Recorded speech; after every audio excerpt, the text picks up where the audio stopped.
شیلان عەبدوڵڵا سدیق لە ساڵی 1989 لە سلێمانی لەدایک بووە. ئێستا لە ئەولێر نیشتەجێ ئافرەتی ماڵەوەیە.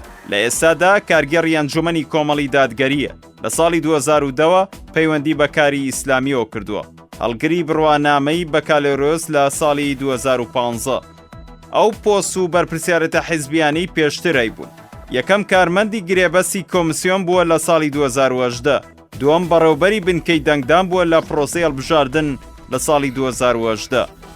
ئەو خول و ڕایەنانانەی کە بەشداری تێدا کردووە. خولی بانگەشەکاران لە ساڵی 2023. شارەزای و لێهاتووی هەیە لە زمانی کوردی. چالاکی ڕۆشنبیری و کەلتوری وەکو نووسین، بەشداری کۆنگرە و کۆنفرانسی زانستی و کۆڕوانەوتنەوە. یەکەم ئەندامی کۆنگرەی چوارەمی کۆمەڵ لە ساڵی 2023. دووەم بەشداریکردن لە کۆنفرانسی ڕایەنان لە بواری سەرکردایەتیکردن بۆ ژنانی حیزبە سیاسیەکان. سێیەم بەشداریکردن لە سیمیناری باڵاپۆشی شکۆیە بۆ ئافرەتان. چوارەم بەشداریکردن لە دەیان کۆڕ و کۆبنەوەی جەماوەری و کۆڕی زانایان و بانخوازان. پەیامی پاڵەوراو بۆ دەنگدەران.